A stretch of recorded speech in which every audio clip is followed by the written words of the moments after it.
Shalom Uvracha, Parashat Beshalach cette semaine, Parashat Shira. On a l'occasion de faire le plein de Emouna et de Géoula. C'est ce qu'on souhaite le plus au Ham Israël présentement, Be'ezrat Hashem. Donc c'est la parasha de Simcha par excellence de toute la Torah. Comme on le sait, les Béné Israël vont traverser la mer et ils vont être tous des prophètes, des mêmes paroles. Ils vont chanter le Az Yesher Moshe tous en même temps. Et donc on raconte une fois qu'il y avait un juif qui était tellement heureux, sa femme a accouché une fille, Parashat Beshalach. Il a été voir Rav Chaim Kanievski, il lui dit: Kvod Rav, ma femme a accouché une fille, c'est Parashat Shira, est-ce que je devrais l'appeler Shira? Le Rav lui dit: Ma Kesher, c'est quoi le rapport? Si elle avait accouché pendant Parashat Para, est-ce que tu l'aurais appelée Para? Et donc, il faut savoir que la Shira, c'est quelque chose qui nous est tellement proche. Encore une fois, la Shira, c'est quelque chose qui montre la Emouna. Et on sait, c'est marqué dans les poskim, que tout celui qui lira la Shira Besimcha, alors c'est marqué qu'il sera Besimcha toute la journée, Beotoyom, où il a cité donc la paracha Besimcha. Et ce n'est pas une bracha qui est des moindres, puisque si on veut être Besimcha, c'est-à-dire qu'il ne va rien nous manquer, ni la parnassa, ni tout ce qu'on souhaite. Donc c'est ça ce qui est marqué ici, que tout celui qui chantera la Shira Besimcha, alors il recevra avec toutes les brachot. Et donc Rabotai, ça nous fait réfléchir, puisque on arrive déjà à Kriyat Yam-Souf, on se demande quel était le tafkid, quel était donc le but des makot. Pourquoi est-ce que finalement Akadosh Baruch Hu a envoyé les makot? Alors on raconte comme ça un petit machal. On sait que c'est marqué dans la Sechet Kiddushin qu'un père il doit apprendre à son fils à nager. Et donc voici que le père il appelle son fils, il lui dit: viens, je vais t'apprendre à nager. Mets-toi ici, tu vas commencer à faire les mouvements des bras. Et il lui a donné 2 cours sur les mouvements des bras, 2 cours sur les mouvements des pieds. Ensuite, il lui a fait le chilouf des deux, c'est-à-dire qu'il lui a montré comment est-ce qu'on peut associer les deux en même temps. Il lui a expliqué comment est-ce qu'on fait pour flotter. Bekitsour, il lui a tout expliqué. Et ensuite, ils ont été à la mer et il l'a jeté dans l'eau et il lui a dit: nage. Il lui dit: mais papa, je ne sais pas. Il lui dit: mais oui, tout ce que je t'ai appris, nage. Il s'est mis à nager et il a vu qu'il a réussi. Il est sorti de l'eau, il lui a dit: papa, je ne sais pas comment tu as fait. Alors il lui a dit, son père lui dit: mais c'est tout simple. Il a dit: moi je t'ai pris en dehors de l'eau et je t'ai enseigné la théorie, comment est-ce qu'on fait pour nager. Lorsque tu es rentré dans l'eau, c'est venu de toi, tu t'es lancé et tu as réussi grâce à ta émouna, à ce que tu croyais que tu pensais pouvoir faire. De même les Béné Israël. Akadosh Baruch Hu, lui, qu'est-ce qu'il a fait? Il a envoyé les 10 makot. Il a envoyé les 10 makot, mais ce n'était qu'une leçon de Emouna que Hachem voulait montrer aux Béné Israël. Une fois que vous avez reçu la leçon de Emouna, alors je vous lance dans l'eau. Ils sont arrivés devant la mer et c'était à eux tout seuls de trouver la solution, comment est-ce qu'ils allaient faire justement pour traverser la mer. Et c'était uniquement grâce à leur Emouna que Akadosh Baruch Hu a permis de faire une telle chose, d'ouvrir la mer, justement, l'Irvod, les Béné Israël. Donc tout ça, encore une fois, Rabotai, c'était pour nous rappeler à l'ordre. Il faut savoir que tout tourne autour de la Emouna. J'avais l'habitude de résumer tout ce qui est les makot en 3 questions, mais il n'y aura qu'une seule réponse à ces 3 questions. Première question: pourquoi est-ce que Akadosh Baruch Hu, il a décidé de faire sortir les Béné Israël par les makot? On sait que Hachem peut tout faire. Par un claquement de doigts, il aurait pu tuer Paro et les Égyptiens et faire sortir les Béné Israël en un clin d'œil. Pourquoi encore une fois 10 makot qui a duré près d'1 an pour faire sortir les Béné Israël? Deuxième question: pourquoi est-ce que chaque Maka n'a duré qu'1 semaine et à la fin de la semaine, alors on a enlevé la Maka, 3 semaines de répit et rebelote, on passe encore à la deuxième Maka, 1 semaine et 3 semaines. On aurait dû prendre une seule Maka, par exemple Maka de dame, On l'a fait durer pendant 2 semaines, 3 semaines, et après tout le monde serait mort et les béné Israël auraient pu sortir. Pourquoi est-ce qu'on les fait souffrir au point de supporter jusqu'à la limite, arrêter, et ensuite on donne un répit et on reprend? Troisième question, c'est marqué Rabbi Yehuda Hayanoten Bahem Simanim Detzach Adash Be'ahav. C'est-à-dire que Rabbi Yehuda, le Tana Rabbi Yehuda, il donnait des simanim pour les 10 makot. Et il les a séparés en 3 groupes. Detzach Adash Be'ahav. Et la question qui est posée, comment est-ce qu'on peut dire que ce sont des simanim? En quoi ce sont des signes? Arrête, ce sont des rachetevot. Detzach, c'est quoi? Dalet, c'est dame. Tzadik, c'est fardéa. Et ensuite, kaf, c'est kinim. Et ainsi de suite. Ce sont des rachetevot. En quoi j'ai besoin du Tana Rabbi Yehuda qui vient m'enseigner les simanim? Sur cela, une seule réponse, Rabotai. Pour Akadosh Baruch Hu, tout est possible encore une fois. Et tout est facile pour Akadosh Baruch Hu. Donc, de faire sortir les Béné Israël de Mitzrayim, c'était la chose la plus facile pour Akadosh Baruch Hu. Mais ce qui était difficile, entre guillemets, c'était de faire sortir Mitzrayim des Béné Israël. Sous-entendu qu'après 210 ans d'esclavage, les Béné Israël étaient tellement descendus bas, ils ressemblaient aux Égyptiens au niveau de la Avodah Zara. Comme on le sait, les Égyptiens, alors ils avaient tellement de divinités. Ils avaient Paro, ils avaient le Nil, le mouton, Baal Tsephon, etc. Et pour eux, chaque force sur terre était représentée par une divinité. Et donc les Béné Israël, eux aussi, ils ressemblaient quelque part aux Égyptiens à ce niveau, au point à ce que la mère, elle est dit Elu Ovde Avodazara, Velu Ovde Avodazara. Donc ils avaient quelque part le même niveau, ils étaient descendus au 49e degré de Toum'a. Sur cela, Akadosh Baruch Hu, il a dit, est-ce que je vais faire sortir mes enfants de la sorte? Et donc c'est la raison pour laquelle il leur a inculqué 3 façons justement de leur montrer la Emouna. Le premier groupe, Detzach, Akadosh Baruch Hu, il dit, les Ma'an Teda, afin que tu saches qui a ni Hachem, que je suis Hachem, déjà reconnais qu'il y a un seul Dieu sur terre. Donc il y avait une raison de Emouna pour chacun de ces groupes. Le deuxième groupe, Detzach Adash, c'est quoi Adash? Les Ma'an Teda, qui en Kamoni, non, les Ma'an Teda, qui a ni Hachem, Bekerev Haaretz, que je suis Hachem à l'intérieur de la terre, c'est-à-dire Hashgacha Pratit, c'est-à-dire que c'est Hachem qui gère tout. Dans les moindres détails, c'est Akadosh Baruch Hu qui est derrière la nature. Et le troisième groupe, Aba'avur Teda, qui en Kamoni Bechol Haaretz. Comme ça, Hachem, il témoigne qu'il n'y a personne. Tout tourne autour d'Hachem, et donc Akadosh Baruch Hu, justement, il a été contre les règles de la nature, il a rapproché ses béné Israël par la Emouna qu'il leur a inculquée, et ensuite il a pu les faire sortir, parce que à partir de cette Emouna, alors ils ont retrouvé quelque part leur vraie image, et donc ils ont pu sortir de Mitzrayim, et donc Akadosh Baruch Hu les a ramenés vers donc la mer. C'est ce qui nous ramène tout de suite. Et donc, lorsqu'ils arrivent devant la mer à Botaï, il y avait tous les béné Israël qui étaient présents. Et donc les béné Israël, qu'est-ce qu'ils ont fait à ce moment-là? Derrière eux, Paro et les Égyptiens qui les avaient rattrapés, devant eux, la mer, sur les côtés, le désert, les bêtes sauvages. Où est-ce qu'on va? Et donc les béné Israël se mettent à prier et il n'y a rien. Moshe Rabbeinu se met à prier et il n'y a rien. Et c'est marqué que Vayar Ra'a Hayam Vayanos. Et donc la mer, elle a vu et elle s'est enfuie.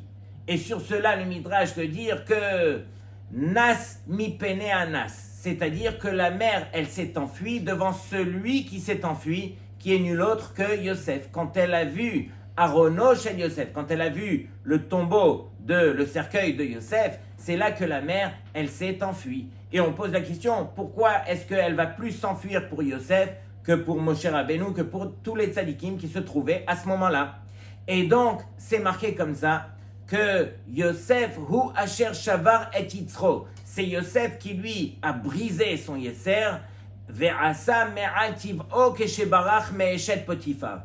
Et il a été au-dessus de la nature lorsqu'il s'est enfui de la femme de Potiphar.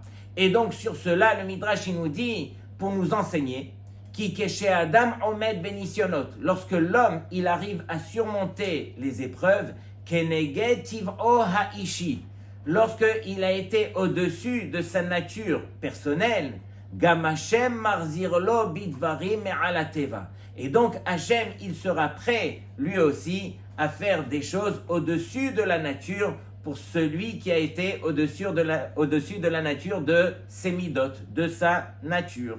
Et donc, c'est ce qui nous pousse quelque part, Rabotai, à réfléchir. C'est vrai que Akadosh Baruch Hu, il nous pousse à tous les niveaux. On vit des épreuves tous les jours.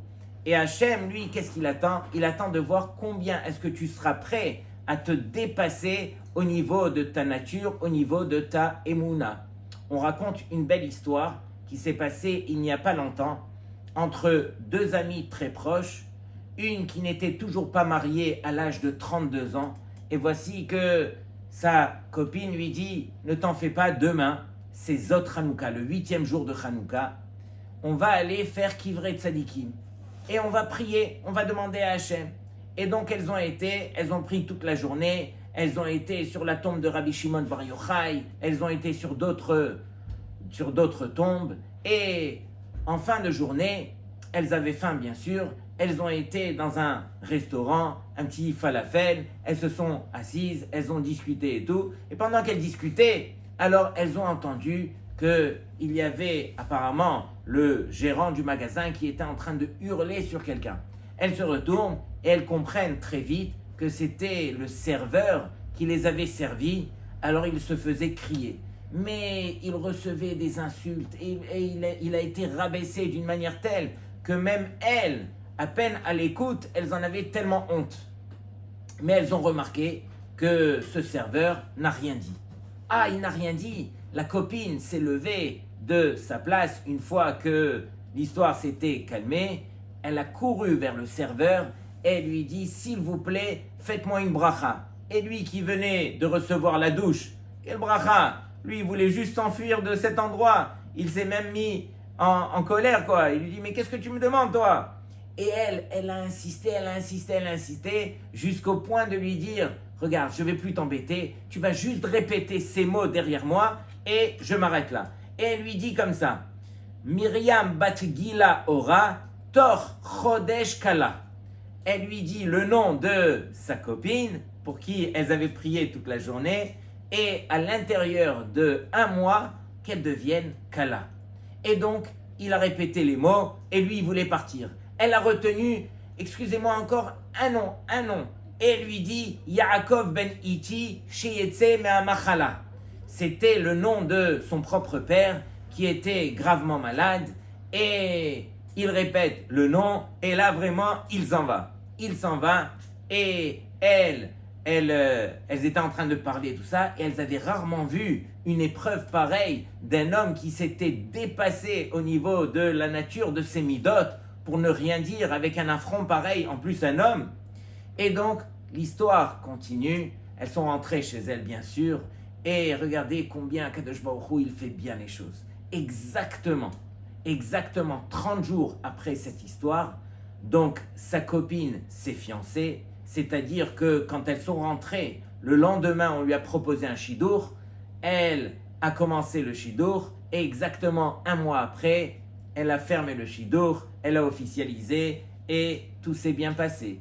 En ce qui concerne le père, exactement la même chose, c'est-à-dire que le père, il avait la maladie, et très difficile pour lui de s'en sortir. Les médecins, ils lui ont dit, sur une échelle de 15, il est à 15. Il ne pourra pas s'en sortir. Et une fois qu'ils sont revenus, donc des Kivret Tzadikim, et qu'il y a eu cette bracha, alors ils sont retournés avec le père faire des analyses, et c'est tombé à 0,01 de maladie. Et donc le médecin, il a dit, je ne comprends rien. Il y a des choses qu'on ne comprend pas du tout. En tout cas, ça en fait partie. Et donc, Rabotai, je raconte cette histoire uniquement pour qu'on se rappelle à l'ordre que c'est marqué Nas mi pene anas, que cette mère, elle s'est ouverte devant qui? Devant celui qui s'est enfui, devant celui qui s'est fait violence au niveau justement de sa nature. Yosef, à ce moment-là, il aurait pu flancher, il aurait pu trébucher, il s'est enfui, il a fait le contraire de ce qu'il aurait voulu faire réellement. De même ici aussi, tout celui qui va dépasser sa nature, qui va être ma'avir al-midotav, par exemple, alors c'est sûr que Akadosh Baruch Hu, il sera prêt à aller au-dessus de la nature et de lui faire un miracle. Donc cette Kriyat Yam-Souf Rabotai, c'était un exemple de ce qui pourrait se reproduire au travers de toute l'histoire qu'on vit au quotidien. Kriyat Yam-Souf, c'est vrai que ça a eu lieu pour les Béné Israël à ce moment-là, mais ça a lieu pour chacun d'entre nous, à chaque moment qu'on en a besoin. On a juste à demander à Hachem, on a juste à chanter cette shira. Cette shira, encore une fois, qui est remplie de Emouna et qui permettra à Hachem, lorsque on arrivera à se dépasser de sa nature, de nous faire justement cette kriya pour que, Be'ezrat Hachem, tout ce qu'on a besoin, tout ce qu'on souhaite, qu'Akadosh Baruch Hu, il nous l'accorde. Et donc, Rabotai, c'est ce qui me pousse à arriver au sujet que je voulais toucher dans cette paracha, puisque Chachamim nous enseigne que caché zivugan kekriyat yamsouf, sous-entendu que c'est caché, le zivug, il est caché pour Hachem, c'est-à-dire de rapprocher un garçon d'une fille, un zivug, c'est caché kekriyat yamsouf, comme le fait d'avoir ouvert la mer. Et donc Rabotai, cette phrase ne veut rien dire. De tous les côtés, on la retourne, de tous les côtés, il y a des questions à n'en plus finir. En commençant, est-ce qu'il y a quelque chose de caché pour Hachem? Ce même Hachem qui a créé la mer, qui a créé la Yabasha, la terre sèche, pour lui, ça va être difficile de quoi? De trancher la mer. En quoi ça va être difficile? Akadosh Baruch Hu qui a créé toutes les galaxies, pour lui, on ose dire caché. Qu'est-ce qu'il y a de caché dans deux choses qui sont complètement contraires? Regardez bien la relation. On a envie ici de comparer le fait d'ouvrir la mer qui est le 1 par excellence, qui elle ne se sépare pas de l'eau, comme on le sait, on ne peut pas le couper en deux, mais ici, on est en train de comparer à quoi? Au fait de rapprocher un homme d'une femme. Deux choses qui sont distinctes, on veut les rapprocher, en faire un. Comment est-ce qu'on peut comparer ces deux choses avec la mer qui, elle, est 1 par excellence? Et encore une fois, ce qu'on veut toujours comprendre, c'est qu'est-ce qu'il y a, encore une fois, dans cette histoire de Zivug? Pourquoi? Quel est le rapport entre le fait de rapprocher un couple et le fait d'ouvrir la mer? Et donc, Rabotai, il faut comprendre un petit peu la chose, Be'omek, ça veut dire en profondeur.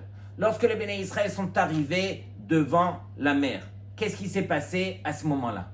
Alors, bien sûr que le Midrash nous raconte qu'il y avait 4 groupes parmi les Béné Israël. Le premier, regardez bien ce que le Midrash il nous dit, le premier, il a dit « Nipol layam » on va se jeter dans la mer, on a tout perdu, on aurait dû même mourir en Égypte, on a perdu espoir, on se jette dans l'eau pourvu que par eau et les Égyptiens ne nous tuent pas. Les deuxièmes, ils ont dit mais non, Narzor les Mitzraïm, on revient en Égypte. Vous savez quoi? C'était pas si grave que ça en Égypte, on peut encore continuer à souffrir en tant qu'esclaves, nous on retourne en Égypte. Troisième, qu'est-ce qu'ils ont dit? Troisième, ils ont dit il est hors de question. On a fait tout cela, on est arrivé jusque-là, on est prêt à faire la guerre. Et donc nous, on veut se confronter à Paro et les Égyptiens.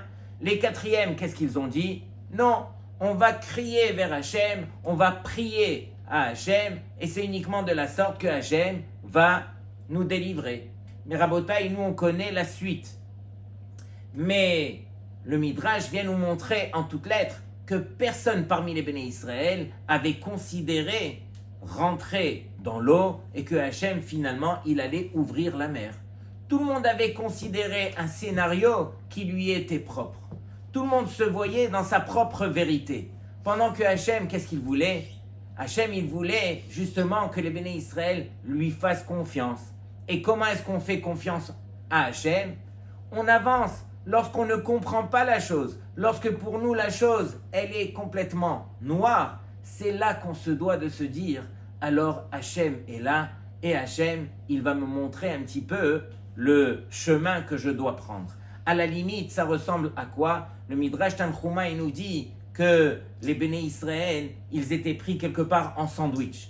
Comme cette colombe qui se faisait poursuivre par un aigle, et qui, devant elle, il y avait un mur, elle arrive devant le mur, et au dernier moment, elle voit un trou dans ce mur. Elle rentre à l'intérieur du trou, et de l'autre côté du trou, il y a un serpent qui vient la surprendre. De même, les Béné Israël qui étaient pris de tous les côtés, ils ne savaient plus quoi faire. Ils se sont mis à prier, et là, Akadosh Baruch Hu, il leur dit non, c'est pas le moment de prier. Daber el Béné Israël veïsaou, dit au Béné Israël d'avancer. Vous devez montrer que vous avez une émouna en Hachem, et c'est ça ce qui fera la différence entre vous et les Égyptiens. Et donc, Rabotai, je vais vous proposer 2 réponses qui vont essayer d'expliquer qu'est-ce qu'il y a de caché Zivugo Shel Adam qu'Ekriyat Yamsouf. Quelle est cette comparaison qu'on a pu faire? La première, c'est le Rav Bonim Mibshisra, qui était un des Admours de Gour. Eh bien, lui, il écrit comme ça. Il dit, ce qu'il y avait de difficile ici, c'était l'igrom la anashim likfotz bamaim, c'est-à-dire de causer que l'homme va changer quelque part sa nature, et tous les scénarios qu'il s'est construits pour se dire c'est de cette façon que Hachem va nous sauver, on va enlever tous ces scénarios et on va plonger dans l'eau. On va tout oublier, on va mettre de côté toutes les idées qu'on s'est formatées et on va plonger dans l'eau en ayant confiance en Hachem, et c'est uniquement de la sorte que Hachem, lui, a fait un scénario que personne n'avait pensé. 600 000 personnes se trouvaient devant la mer et aucun des 600 000 n'avait imaginé une fraction de seconde que Hachem les aurait sauvés en ouvrant la mer. Mais Hachem, encore une fois, il vient nous enseigner que c'est ça ce qui est difficile pour moi, Hachem, d'expliquer à l'homme. Parce que Hachem, lui, il peut tout faire par la force, mais ce que Hachem, il veut, c'est éduquer l'homme. Comme ce qu'on a expliqué pour les Béné Israël qui sont sortis de Mitzrayim grâce à ces 10 makot, et que les 10 makot étaient une leçon de Emouna, de même ici aussi. Akadosh Baruch Hu, il a envie de prendre l'homme, et il a envie de lui dire, mais c'est moi qui ai mes avec Zivugim. Aré la Gemara, il le dit en toutes lettres, que depuis que Hachem, il a créé le monde, la seule chose qu'il fait jusqu'à aujourd'hui, c'est mes avec Zivugim. On ne peut compter que sur Hachem pour trouver son parti. Mais quelle est la leçon de tout cela? C'est que Hachem, il te demande de plonger. Ça veut dire quoi? Hachem, lui, il a un choix qui est peut-être pas le tien. Et pourquoi? Parce que au travers des années, tu t'es formaté l'esprit à te dire c'est celle-là et non pas une autre. Et lorsque tu vois que Hachem a mis sur ta route celle que tu n'imaginais pas, alors là, tu commences à faire le bras de fer avec Hachem. Non, Hachem, c'est pas exactement ça ce que je voulais. C'était une autre. Pendant que Hachem, il te dit, mais plonge, saute, je te sauverai de la meilleure façon. Tu seras l'homme le plus heureux sur terre. Fais-moi confiance. Mais l'homme, avant le mariage, ne pourra jamais imaginer un scénario pareil. C'est uniquement ceux qui se sont mariés qui comprennent ce que je suis en train de dire maintenant. On est obligé, Rabotai, de faire quelque part des concessions pour finalement arriver au mariage. Et sachez que celui qui fait des concessions, il sera l'homme le plus heureux, comme on l'a vu dans l'histoire, ou celui qui a été contre sa nature, Akadosh Baruch Hu lui fera le plus grand miracle, lui permettra de comprendre que le choix d'Hachem, c'était celui qui va le rendre le plus heureux toute sa vie. Donc ça, c'est le premier tiroutz. Deuxième tiroutz magnifique, celui du Maharal de Prague. Le Maharal de Prague, alors il dit comme ça, il dit, qu'est-ce qui était caché pour Hachem par rapport à la mer? L'igrom layam leshanot hateva shelo, de causer à la mer de changer sa nature. Comme on a expliqué, l'eau, la mer, c'est le 1 par excellence. On ne peut pas diviser de l'eau. On ne peut pas le couper en deux. Et donc, qu'est-ce que Hachem il a voulu montrer par cela à l'homme? Parce qu'encore une fois, Hachem s'adresse directement à l'homme. Il veut lui montrer que tu veux te marier, alors apprends à changer ta nature. Apprends à devenir celui que l'autre aura besoin. Rabotai, je fais une parenthèse qui n'en est pas une. Imaginez Yaakov Avinu, qui lui, il a travaillé 7 ans pour se marier avec Rachel. À la fin des 7 ans, on lui a donné Léa, et il a remarié 7 ans pour obtenir Rachel.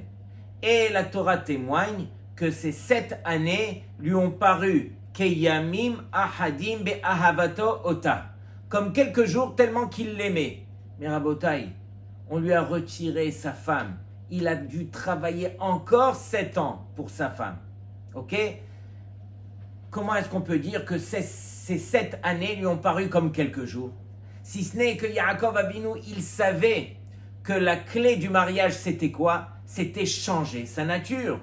Je vais me préparer pendant 7 ans que Akadosh Baruch Hu, il m'accorde en plus pour me travailler, pour devenir le Yaakov qui méritera les 12 tribus, les 12 Shevatim, tous des tzadikim, celui qui pourra vraiment être le mari de cette femme. Et Rabotai, nous, tout ce qu'on a envie, en tout cas quand on est Bachour, allez, laisse-moi me marier Hachem, permets-moi de me marier. Mais Hachem, quelque part, des fois, il nous rappelle à l'ordre. Il nous dit, mais d'abord change ta nature, prépare-toi, construis-toi. Comment veux-tu envisager un mariage si tu arrives de la sorte? Quand tu vas te travailler, quand tu vas devenir celui que ta femme a besoin, alors Hachem te la présentera. Et c'est pas l'inverse, Rabotai. C'est pas je me marie et ensuite je vais me travailler. En kazé davar. Travaille-toi, montre à Hachem que tu es prêt à changer ta nature et tu verras combien Hachem va te rapprocher de ton zivouk. Je ne pourrais pas expliquer dans cette sikha pourquoi il y en a pour qui c'est très facile, il y en a pour qui c'est compliqué. Mais il faut savoir que ce n'est pas évident d'arriver à trouver son zivouk. Arrête, je ne vais pas rentrer dans la Gemara de Sota qui parle de zivouk rishon, zivouk sheni, ok? Mais tout ça pour dire que dans notre génération, que ça soit zivouk rishon ou sheni, c'est compliqué de rencontrer son zivouk pour 2 raisons. La première, parce que l'homme lui-même, lorsqu'il la rencontre souvent, alors il s'imagine que ce n'est pas elle, pour toutes les raisons qu'on a citées, pour tout ce qu'il s'est construit dans son esprit. La deuxième, c'est parce que l'homme n'arrive pas justement à atteindre le niveau de travail qu'il devait faire au niveau de ses midot pour que Hachem puisse lui présenter son zivouk rishon. Et donc, Rabotai, ça nous rappelle à l'ordre. On se doit de se travailler. On se doit de comprendre que tout tourne autour de la Emouna et tout tourne autour du travail des midot. Vous savez ce que la Gemara dans Masechet Gittin, elle dit? Magnifique. La Gemara, elle dit comme ça. Hamigaresh ishto rishona, celui qui, malheureusement, est arrivé au stade où il a dû divorcer sa femme. Hamizbeach boche alav. Le misbeach qui était dans le Bet Hamikdash, il pleure sur lui. Et on pose la question, mais sur le misbeach, qu'est-ce qu'il y avait? Il y avait les korbanot, il y avait les sacrifices. Et donc, en 2 mots, ce misbeach, il voyait du sang du matin jusqu'au soir. Pourquoi est-ce qu'on a choisi le misbeach en tant qu'exemple pour nous dire, tu sais quoi, celui qui divorce de sa femme, le misbeach, il pleure. Mais le misbeach, lui, il pleure dans tous les cas. Il a du sang sur lui toute la journée. Si on voulait nous consoler, on aurait dit, Menorah Tazav, la Menorah en or, c'est elle qui pleure à ce moment-là. Pourquoi est-ce qu'on a dit le misbeach, Rabotai? Écoutez bien cette phrase. Si vous avez de quoi noter, notez-la. Hamizbeach boché, le misbeach, il pleure. Ki hu yodea kama Yehudi, car il sait très bien combien un Yehudi yachol le'arviach me'akrava, il peut gagner de se sacrifier. Sous-entendu que le misbeach, il vient nous enseigner toute cette leçon. Un juif, il est venu pourquoi? Pour sacrifier un petit peu ses mauvaises midotes, pour se travailler, pour changer. Et donc le misbeach, il dit, mais moi je sais que sur mon misbeach, combien de korbanot ils ont été offerts sur ce misbeach, combien si un homme se travaille, Combien est-ce que s'il est makriv, atzmo, s'il se sacrifie lui-même par le travail qu'il fera sur ses midot, combien de mariages il pourra gagner, combien de simcha il aura dans sa vie, combien il sera proche de son zivoug. Donc Rabotai, vous voulez vous marier, travaillez-vous, gardez votre émouna, sachez qu'il n'y en a qu'un seul qui est mes avec zivougim, et sachez que le cachet qui est marqué dans cette phrase, ce qui est difficile, c'est sûrement pas pour Hachem, c'est pour Hachem d'expliquer à l'homme. Mais si l'homme comprend, alors tout est facile pour Hachem. Ça ne peut que être facile que de rencontrer son zivoug, à condition bien sûr d'accomplir ce travail qui n'est pas des moindres, qui est peut-être le travail qui est l'enjeu le plus compliqué, mais ça en vaut toute l'or du monde, puisque finalement on arrivera prêt devant son zivoug et on pourra se marier de la meilleure façon. Ok? Shabbat shalom lekulchem.